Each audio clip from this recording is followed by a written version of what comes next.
The cosmic neighborhood. Earth was something of an oddity in the galactic community, though humans had yet to realize it. Most intelligent alien species had evolved around stable, predictable stars with minimal activity. Humans, however, had developed on a planet orbiting a relatively unstable medium-sized star that regularly ejected massive solar flares and coronal mass ejections. This simple fact made Earth unique among worlds that supported advanced life. Samantha Reeves adjusted her telescope at the Arecibo Observatory in Puerto Rico. The night was clear, perfect for her ongoing solar observation project. At 32, she had already established herself as one of the leading solar astronomers on the planet. Another prominence forming on the eastern limb, she noted into her recorder. That's the third one this week. The sun is getting restless again. Her colleague, Gary Freeman, looked up from his computer. The magnetic readings are off the charts. I haven't seen patterns like this since the solar maximum of 2024. Something's different this time, Samantha said, checking the spectroscopic data. The helium to hydrogen ratio in the ejections is shifting. This doesn't match any of our models. What neither scientist knew was that their observations were being mirrored by others far beyond Earth. In the darkness of space, positioned just beyond Pluto's orbit, a vessel of non-human design silently recorded the same solar phenomena. Its occupants had been watching Earth's star with growing concern for decades. Inside this ship, Commander Lesix viewed the holographic representation of the sun with 6 eyes that blinked in sequence. The golden-scaled being turned to his science officer. The star grows more unstable with each cycle, Lesix said, and yet the inhabitants continue to thrive. It defies all logic. Science Officer Nara, whose translucent skin revealed the complex circulatory system beneath, manipulated the controls to zoom in on Earth itself. Their protective field is minimal, she noted. Their atmosphere permits dangerous levels of radiation, even during normal conditions. By our standards, their world should be uninhabitable. And yet they not only survive but build increasingly complex civilizations. Lesix responded. The Council will want to know how. Back on Earth, Samantha was presenting her findings to a small conference of international astronomers. Her data showed increasing instability in solar weather patterns that didn't match previous cycles. These emissions aren't following standard 11-year patterns, she explained as graphs displayed behind her. The magnetic reversals are happening more frequently, and the intensity of the flares is increasing. Dr. Frank Wells from NASA raised his hand. Are you suggesting we're seeing the beginnings of a stellar event? I'm saying our star is behaving in ways we haven't recorded before, Samantha replied carefully. The data suggests we should prepare for more extreme solar weather in the coming months. As the scientists discussed contingency plans and research priorities, none of them realized that their sun was under observation by dozens of alien civilizations. To these watchers, humans were an evolutionary miracle, or perhaps an inexplicable anomaly. In the Galactic Council's central monitoring station, Earth's file had recently been upgraded from standard observation to priority investigation. The simple fact that humans lived their entire lives beside what other species would consider an exploding star had finally captured serious attention. The senior observer, a being from a world with 3 stable suns, made the final notation in the report that would change humanity's place in the galaxy forever. Recommendation: direct contact may be necessary. The human's adaptation to extreme stellar conditions represents a unique evolutionary path with potential benefits to the wider galactic community. Their star enters critical phase within 1 local Earth year. Decision required. The message transmitted across light years. While on Earth, Samantha Reeves noticed a new kind of solar prominence forming, one unlike anything in recorded human history. First contact. The massive alien ship appeared without warning in Earth's orbit on a Tuesday morning.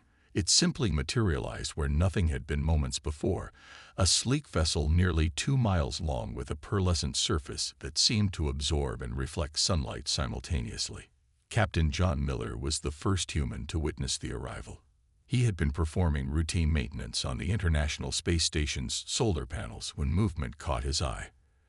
At first, he thought it was debris or perhaps a satellite, but as he turned his head, the full scale of the vessel became apparent. "Houston," he said, his voice remarkably steady despite his racing heart. "We have company." Within hours, every government on Earth was on high alert. Military forces worldwide went to their highest readiness levels. News networks broadcast continuous footage of the silent ship hanging above the planet. Social media exploded with theories, fears, and hopes about what the visitors might want. The vessel made no aggressive moves. It simply maintained position, scanning Earth with invisible beams that penetrated everything from ocean depths to mountain cores. These scans were detected by scientific instruments, but caused no harm to living beings. On the second day, they made contact. A signal appeared simultaneously on every electronic communications device on the planet. Televisions, phones, computers, even old radios that hadn't been used in years. The message was simple and in perfect English, though it was repeated in every human language. "We come in peace. We need to speak with your leaders about your star." Within the United Nations emergency session in New York, representatives from every nation argued about how to respond. Some advocated caution, others immediate cooperation. The debate grew heated until finally, Secretary General Olivia Rodriguez took the podium. "They could have attacked if that was their intention," she said firmly. "They chose communication instead. I suggest we do the same." The reply Earth sent was equally simple. "We welcome peaceful contact. How do you wish to proceed?" The aliens requested a meeting with a multinational team of scientists, astronomers, and government officials at a neutral location. They suggested the International Space Station. Dr. Alan Barnes, head of NASA's exobiology department, led the hastily assembled team of 12 humans who would make humanity's first official contact with extraterrestrial intelligence. As they prepared to board the spacecraft that would take them to the ISS, he addressed his nervous colleagues. "Remember, we're representing our entire species," he said, straightening his tie. "Let's try to make a good impression." The meeting took place in the expanded observation module of the ISS. The aliens sent 3 representatives. They called themselves the Vordanian Alliance, and their appearance shocked even the most prepared scientists. Ambassador Zixel stood nearly 7 feet tall with 4 arms and skin that seemed to shift color slightly with each movement. 2 large, compound eyes dominated a face that otherwise appeared almost featureless to human perception. When the alien spoke, it was through a small device attached to what might have been a shoulder. "We apologize for our sudden appearance," the translation came through clearly. "But we detected critical changes in your star that required immediate intervention." Dr. Barnes leaned forward. "You're concerned about our sun. Your star is entering what we call stellar transition," Zixel explained as holographic images appeared in the air between them. "It is becoming increasingly unstable in ways your scientists have only begun to detect." The images showed the sun as humans had never seen it. Layers peeled away to reveal internal processes and magnetic fields twisted into complex patterns. "This is why we've come," the alien continued. "You are living beside an exploding star, and we don't understand how your civilization has survived this long. No other intelligent species we've encountered has evolved under such dangerous conditions." The humans exchanged glances, suddenly understanding that what they had always considered normal was, to the rest of the galaxy, extraordinary. "We need to learn from each other," Zixel concluded. "And quickly. Your sun is running out of time." Solar Revelations. Dr. Eric Donovan wiped sweat from his forehead as he entered the United Nations Security Council chamber. The NASA solar physicist had been awake for nearly 48 hours straight, analyzing data provided by the aliens alongside his own research. Now he stood before world leaders, preparing to explain what he had learned. Ambassador Zixel stood beside him, the alien's translucent blue skin catching the light in ways that still distracted human observers. Behind them, high-definition holographic projections of the sun filled the air. showing layers and magnetic fields invisible to normal human instruments. "Ladies and gentlemen," Dr. Donovan began, his voice steady despite his exhaustion, "what Ambassador Zixel and the Vordanian Alliance have shared with us confirms what some of us have suspected for years. Our sun is not a typical star by galactic standards." He gestured to the hologram, which zoomed in to show massive plasma currents beneath the solar surface. Most stars that support life in our galaxy are more stable than our sun. They have lower rates of solar flares, fewer coronal mass ejections, and more predictable cycles. Secretary General Rodriguez leaned forward. "Are you saying our sun is dangerous by cosmic standards?" "Yes," Zixel answered directly. "Your star is entering what we call stellar transition. This is a phase where magnetic instability increases dramatically before eventually settling into a new pattern." The hologram shifted to show a timeline of solar activity stretching back thousands of years, then projecting forward. "What you call normal solar activity," the alien continued, "would be considered catastrophic events on most inhabited worlds. The solar flare your planet experienced in 2023 would have ended civilization on my homeworld." Murmurs filled the room as world leaders processed this information. "How have we survived?" asked the Chinese representative. Dr. Donovan clicked to the next slide. "That's what makes this situation so remarkable. Earth has developed extraordinary natural protections. Our magnetic field is unusually strong for a planet our size. Our atmosphere filters radiation effectively, and most surprisingly," he paused, looking to Zixel. "Most surprisingly," the alien continued, "your species has evolved with cellular repair mechanisms far more efficient than any other sentient life we've encountered. You are, quite literally, built to withstand conditions that would kill most intelligent beings in the galaxy." The hologram now showed comparative DNA samples from humans and 3 alien species, highlighting specific gene sequences that handled radiation damage. The Russian president spoke up. "You said our sun is entering a transition. What does this mean for Earth?" Zixel's skin darkened slightly, a sign of concern in their species. "The next solar cycle will produce flares and mass ejections far larger than anything in your recorded history. Even with your natural adaptations, these events could overwhelm your planet's defenses." "How long do we have?" asked the American president. "Based on our calculations," Dr. Donovan replied, "the major destabilization will begin within 18 months. The most severe activity will last approximately 4 years before the sun settles into its new pattern." "And after that?" Secretary General Rodriguez asked. "After that," Zixel said, "your star will actually be more stable than it has been throughout human history. But surviving the transition is the immediate concern." Dr. Donovan displayed the final slide, showing Earth with various protective measures highlighted. "We've already begun adapting Vordanian shield technology to work with our infrastructure," he explained. "Their stellar science is centuries ahead of ours. With their help, we believe we can enhance Earth's natural defenses enough to weather this solar storm.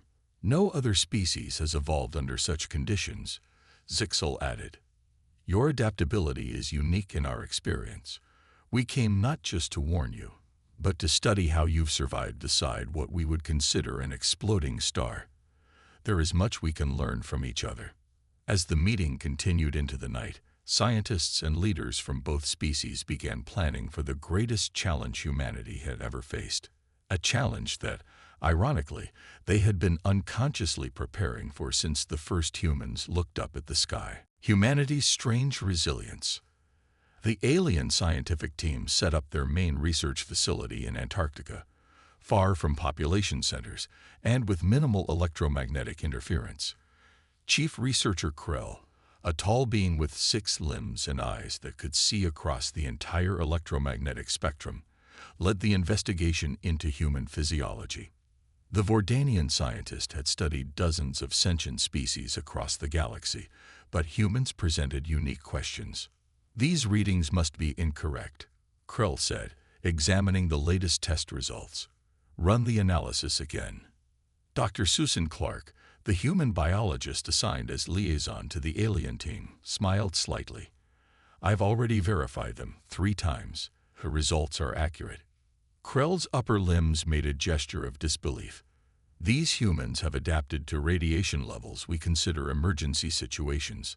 Their cellular repair mechanisms are operating constantly at levels that other species only activate during extreme stress. Susan nodded.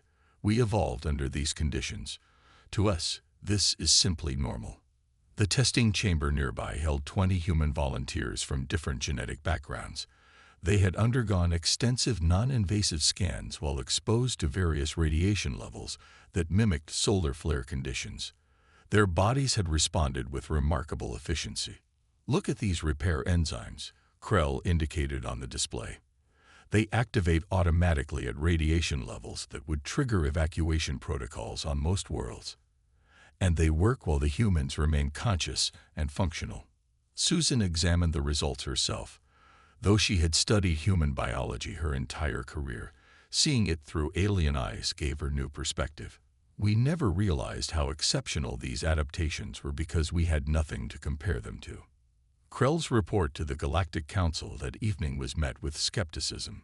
Your data suggests these humans have evolved specific protections against precisely the kind of stellar activity that threatens them, said Elder Vex of the Council. This seems suspiciously convenient. I have verified all results personally, Krell responded firmly. It appears their planet's unique position relative to their unstable star has driven evolutionary adaptations over millions of years. Their planet's magnetic field, atmosphere, and even their cellular biology all show signs of coevolution with their star's behavior. On the other side of the research facility, Susan was working with Dr. Paul Martinez to compare human DNA with samples from alien worlds. The differences were striking. Look at this sequence, Paul said, pointing to a highlighted strand. It appears in every human sample but doesn't exist in any other species. It activates proteins that repair radiation damage to DNA. And it works constantly, Susan added. Background radiation levels that the Vordanians consider dangerous are simply our normal environment. Even more surprising were the discoveries about human architecture and technology. Agent Zell, the Vordanian cultural anthropologist, reported findings that baffled the alien observers. They build their power grids with natural redundancies, Zell explained to Krell. Their electronic devices contain radiation hardening that would be considered military-grade on other worlds. They have been unconsciously preparing for major solar events throughout their technological development. When the first preliminary reports reached the Galactic Council, the response was immediate. 3 more research vessels were dispatched to the Sol system to verify the findings. If these humans have truly adapted to live beside an unstable star, Elder Vex noted, they represent an evolutionary path we have never encountered before. The potential applications for space exploration alone are enormous. Back in Antarctica, Susan watched as Krell examined a simple human blood cell under their advanced microscope. Your species has been shaped by fire, the alien scientist said thoughtfully. While the rest of us evolved in gentle cradles, you developed in a forge. No wonder you are so resilient. Susan contemplated this perspective. We never thought of our sun as dangerous. It's just home. That, Krell replied, is perhaps the most remarkable adaptation of all. The solar catastrophe. Officer William Baker stood at the central command console of the International Solar Defense Center, watching as the massive sunspot group rotated into Earth's direct line of fire. The facility, built underground near Geneva, had been operating for just 6 months, a joint human-alien venture created specifically for this moment. Prominence forming on the eastern limb, reported Linda Alvarez, the lead solar physicist. Magnetic readings are off the scale. William nodded, his expression calm despite the tension in the room. The Vordanian predictions had been precise. A solar event unlike anything in recorded human history was about to occur. Thanks to their advanced warning, Earth had time to prepare. Alert status to red, William ordered. Begin the countdown for global power grid shutdown. Around the world, Power companies had already begun controlled shutdowns of non-essential systems. Hospitals, military installations, and critical infrastructure switched to specially shielded backup generators. Underground shelters stood ready to receive vulnerable populations.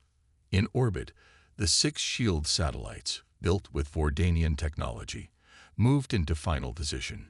Each massive device could generate a protective electromagnetic field that would help reinforce Earth's natural magnetosphere against the coming storm. Ambassador Zixel stood beside William, the alien's translucent skin pulsing with what humans had learned was anxiety. "You seem remarkably calm," Zixel observed. "On my world, such an event would cause widespread panic." William gave a small smile. "We've had solar storms before. Not this big, but we understand the drill." "The difference in scale is significant," Zixel reminded him. "This will be approximately 7 times more powerful than your worst recorded event." Before William could respond, Linda called out, "Flare beginning. X-class. Magnitude. Still climbing." On the massive display screen, they watched as a brilliant flash erupted from the sun's surface. Within 8 minutes, the first wave of radiation reached Earth. The shield satellites activated simultaneously, their fields visibly bending around the planet as they redirected the worst of the radiation. Earth's magnetic field, enhanced by ground-based amplifiers, strengthened in response. "Electron flux exceeding predicted levels," reported Carlos Wang from the radiation monitoring station. "CME detected, massive, heading directly for Earth." William activated the global emergency broadcast system. "This is not a drill. The predicted solar event is underway. All citizens should move to designated shelter areas immediately. Power grid shutdown will commence in 30 minutes. Across the planet, people moved with practiced efficiency. Although the scale was unprecedented, solar storm drills had been part of life for generations. Schools had practiced them alongside fire and earthquake drills. Families had emergency kits ready. Zixel watched in amazement as the situation unfolded. "Your species shows no fear." "Oh, we're afraid," William corrected. "We're just used to it." 46 hours later, the coronal mass ejection, 1 billion tons of charged solar particles, slammed into Earth's enhanced magnetosphere. The sky lit up with auroras visible even at the equator. The shield satellites strained under the assault, 2 failing completely. But they had done their job, absorbing the worst of the impact. When it was over, Earth had suffered significant damage. Several major cities experienced blackouts despite the precautions. Satellite communications were disrupted. The radiation levels in the upper atmosphere would remain dangerous for weeks. But civilization continued. From their observation post on the moon, the Vordanian scientific team recorded everything. Their instruments measured radiation levels that would have sterilized the surface of their homeworld. Yet within days, humans were rebuilding, repairing, and resuming normal activities. "Remarkable," noted senior observer Trell. "Any other species would have required evacuation of the entire planet. These humans treated it as a severe weather event." The report sent to the Galactic Council contained a new designation for Earth: Stellar Hardiness Zone Class ON, a classification previously thought theoretical. The humans had not merely survived the solar catastrophe. They had persevered through it with a resilience that challenged alien understanding of what was possible. William Baker, reviewing the damage reports in the aftermath, simply called it a bad solar storm and continued coordinating recovery efforts. Galactic Perspective. Ambassador Zixel stood beside UN Secretary-General Patricia Martinez at the observation window overlooking New York City. 3 months had passed since the massive solar event, and despite some remaining damage, the city hummed with activity. Construction crews worked on damaged buildings, and people filled the streets, going about their daily lives as if a cosmic catastrophe hadn't nearly wiped them out. "I don't understand," Zixel confessed, 4-fingered hands clasped behind their back. "Your species treats cosmic catastrophe as merely inconvenient weather. On my homeworld, such an event would have ended our civilization. We would have needed centuries to recover, if we survived at all. Patricia smiled slightly. We've had a long time to adapt. Our written history records solar storms going back thousands of years. They're part of our existence. The truth was emerging through the joint human-alien research teams working worldwide.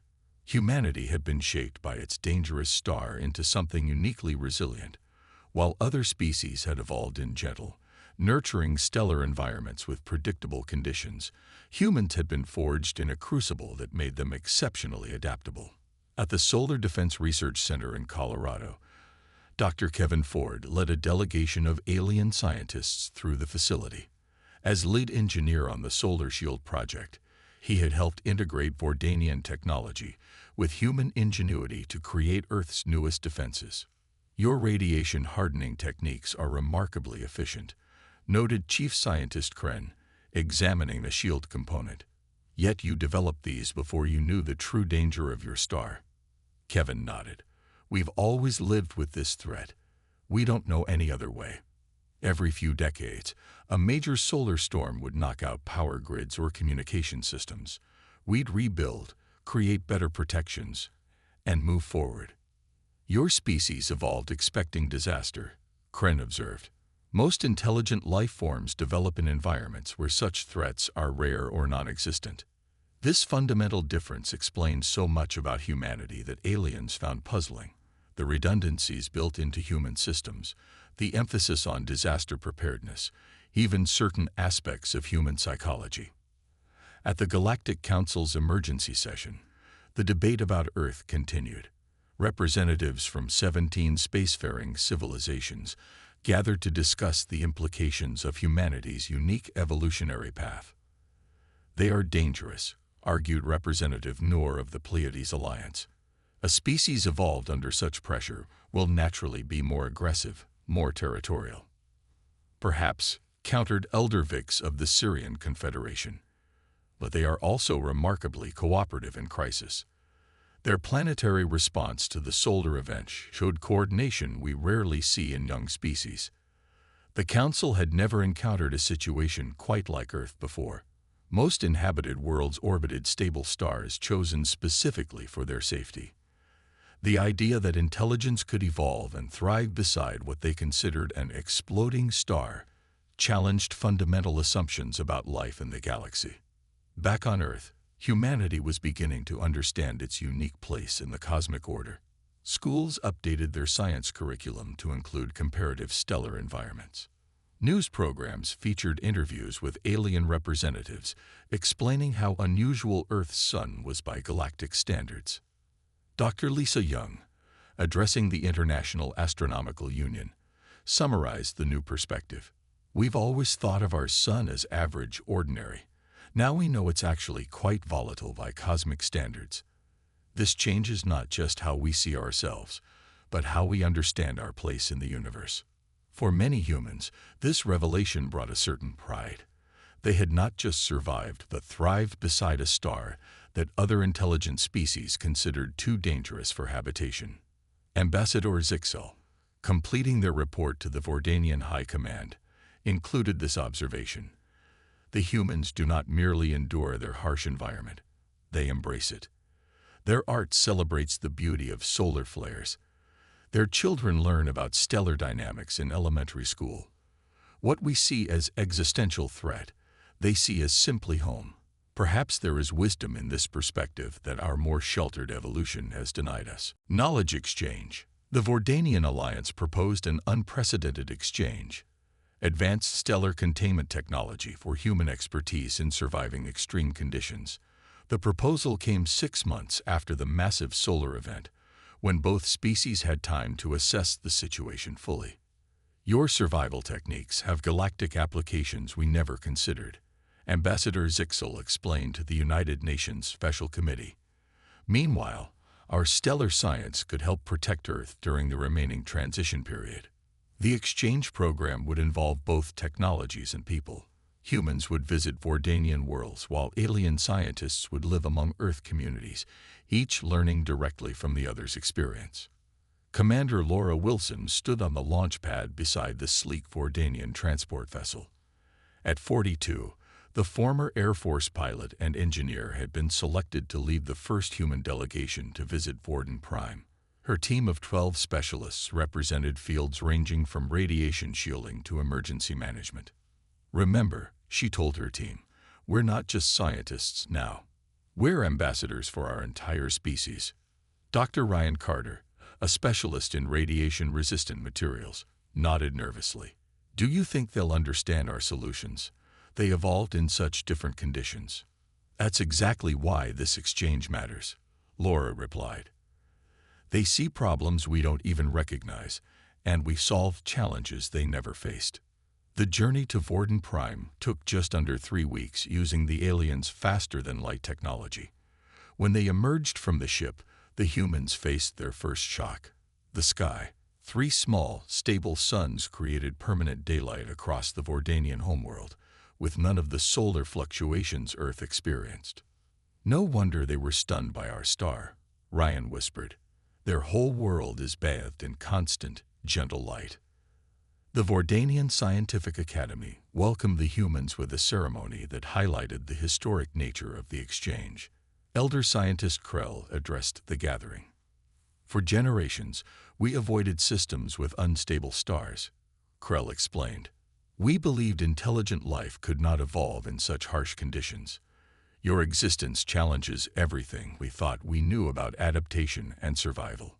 Over the next month, Laura's team demonstrated Earth's radiation-hardened technology and emergency response systems.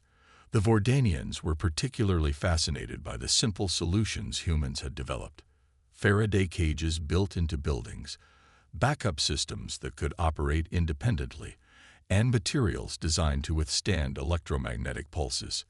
"You prepare for disaster as a normal part of engineering," noted Vordanian engineer Trell. "We design to prevent disaster from ever occurring." "Different approaches to the same problem," Laura replied. "Your prevention is extraordinary, but our resilience has value too." Meanwhile, on Earth, alien engineers helped establish a network of solar monitoring stations that could predict flares with remarkable accuracy. Using quantum entanglement technologies previously unknown to humans, these stations could detect solar changes minutes before they occurred, critical extra time for emergency responses. Dr. Ben Howard worked closely with the Vordanian scientists at the new Pacific Solar Observatory. "Your predictive models are revolutionary," he told senior scientist Vix. "They see patterns we missed entirely." "Yet your adaptive responses are equally valuable," Vix replied. "We never considered that living systems could evolve to withstand such conditions." The exchange yielded unexpected benefits beyond technology. Cultural understanding deepened as each species gained insight into how environment shapes thinking. Humans began to understand the Vordanian emphasis on stability and prevention, while the aliens appreciated Earth's focus on adaptation and recovery. By the time Laura's team prepared to return to Earth, they had compiled thousands of hours of data and demonstrations. The Vordanian Academy presented them with a gift: plans for a planetary shield system that could reduce the impact of future solar events by approximately 60%. "This is just the beginning," Laura told the Vordanian Council at their farewell ceremony. "Our species evolved differently because our stars demanded different things from us. But together, we can create solutions neither would have discovered alone." As the human delegation departed, both species found themselves changed by the encounter. The humans returned with technologies that would transform Earth's defenses, while the Vordanians began incorporating human-inspired redundancies and recovery systems into their own infrastructure. The universe suddenly seemed both more dangerous and more promising than either species had imagined. A new understanding. 1 year after first contact, the relationship between humans and the Vordanian alliance had transformed from cautious curiosity to profound mutual respect. Humanity had begun integrating alien technology while maintaining their unique approach to living beside their volatile star. Earth now boasted a network of early warning stations that could predict solar events with unprecedented accuracy, while Vordanian worlds had implemented human-designed redundancy systems that made their civilizations more resilient. The Galactic Council had officially recognized Earth as a stellar hardiness zone, a designation previously thought impossible for inhabited worlds. The classification acknowledged both the danger of Earth's star and the remarkable adaptations that allowed life to thrive beside it. In the newly constructed Joint Species Observatory orbiting at Lagrange Point L1 between Earth and the Sun, astronaut Daniel Harris watched as another solar flare erupted from the surface of the star. Beside him, 3 Vordanian scientists monitored their instruments, their translucent skin darkening slightly in response to the sudden brightness, despite the observatory's protective shielding. Daniel simply adjusted his sunglasses and continued explaining the beauty he saw in the deadly stellar display. "We've been watching these since before we had written language," he said. "Ancient humans thought they were messages from gods or omens of change." "Were they not afraid?" asked junior scientist Kel, the youngest of the Vordanian team. "Of course," Daniel replied. "But fear doesn't mean you can't also see beauty. Look at the way the plasma arcs and twists. It's like watching a cosmic dance." The Vordanians had difficulty understanding this perspective. On their homeworld, the 3 small, stable suns provided constant, gentle light with minimal variation. The concept of finding beauty in something potentially lethal was still challenging for them. Elder Traz of the Galactic Council visited Earth to attend the dedication of the new planetary defense grid, the largest joint human-alien project completed so far. The grid combined Vordanian shield technology with human radiation hardening techniques to create a protective system that could withstand even the most extreme solar events. "Perhaps we have been too cautious in our expansion," Traz noted in his address to the United Nations. "For generations, we avoided star systems like yours, believing them too unstable for intelligent life. We selected only the most stable, predictable stars for colonization. In doing so, we may have limited ourselves unnecessarily." This sentiment was spreading throughout the galactic community. Inspired by humanity's example, several species had begun researching adaptations that might allow them to inhabit systems previously considered too volatile. The universe suddenly contained many more potentially habitable worlds than previously thought. In schools across Earth, children now learned about their sun from a new perspective. They understood that what they had always taken for granted, the daily rise and set of their sometimes temperamental star, was actually exceptional in cosmic terms. Yet rather than making them fearful, this knowledge fostered a sense of pride and responsibility. Sarah Matthews, a 10-year-old student in Denver, explained it perfectly during a visit by Vordanian educational observers. "Our sun is special because it's difficult. It made us strong because we had to be. Now we can help other species learn to be strong too." The sun continued its transition phase, occasionally throwing massive flares toward Earth. But with each event, the combined human-alien defenses improved. What might once have been catastrophic now became manageable. Humanity's long experience with solar instability, combined with alien predictive technology, created a safety margin that grew with each passing month.